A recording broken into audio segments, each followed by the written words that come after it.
বিপাশাকে আদালতে হাজির করে শেষ মুহূর্তে খেলা ঘুরিয়ে দিল অভি।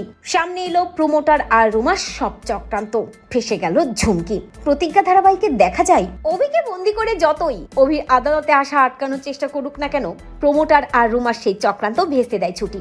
ছুটি ঠিক সময় মতো ডেরায় পৌঁছে যায় এবং গুন্ডাগুলোকে ধোলাই করে নিজের বুদ্ধি দিয়ে অভিকে বাঁচায়। তবে যেহেতু অভি বেশ কিছুটা আহত হয়ে যায়, তাই অভিকে ডেরা থেকে বের করতে ছুটির বেশ কষ্ট হতে থাকে। ছুটি অভিকে বলে, উকিল স্যার উঠুন, আমাকে ধরুন, আস্তে আস্তে আমাদেরকে ডেরা থেকে বের হতে হবে উকিল স্যার।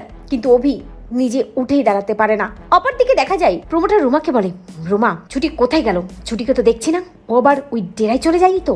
ওই ডেরায় কিন্তু শুধু অভিনয় রুমা, ওই ডেরায় কিন্তু আরো একজন বন্দী আছে, যে ছুটির মা বিপাশা। বহু বছর ধরে বিপাশাকে আমরা ওই ডেরাই বন্দি করে রেখেছি, ভেবেছিলাম অভিকেও ওখানে বন্দি করে রাখবো।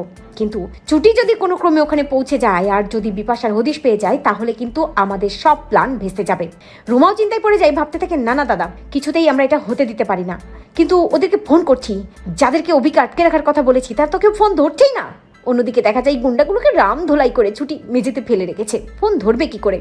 ছুটি অভিকে টানতে টানতে ডেরা থেকে বের করার চেষ্টা করে। ঠিক তখনই ছুটি শুনতে পায় ঘরের ভিতর থেকে একটা আওয়াজ আসছে। একটা পুরনো ডেরা, একটা তালাবন্ধ ঘর, এই ঘরের মধ্যে থেকে এই আওয়াজটা কেন আসছে ছুটি বুঝে উঠতে পারে না। ছুটি এগিয়ে যায় আস্তে আস্তে ঘরের দিকে। যখনই দরজাটা খোলে তখনই দেখতে পায় হাত পা বাঁধা বিপাশাকে, যেটা দেখে ছুটি চমকে যায়। ছুটি চিনতে পারে না, ছুটির মনে পড়ে আবছা আবছা অনেক কথা। তবে ছুটি বুঝতে পারে যে আছে না কেন এখানে, তাকে উদ্ধার করতে হবে, তাকে ওই প্রমোটাররা বন্দি করে রেখেছে। তাই ছুটি বিপাশার হাত পায়ের বাঁধন খুলে দেয়। অন্যদিকে অভি জ্ঞান ফিরে আসে, অভি চোখ খোলে এবং চোখ খুলে অভি বিপাশাকে দেখে আন্টি বলে বিপাশাকে জড়িয়ে ধরে এবং ছুটিকে বলে, ছুটি এক্ষুনি ওনাকে নিয়ে আমাদেরকে আদালতে ফিরতে হবে। আশা করি বিপাশা আন্টিকে হাজির করার পর এই কেচের মোড় ঘুরে যাবে।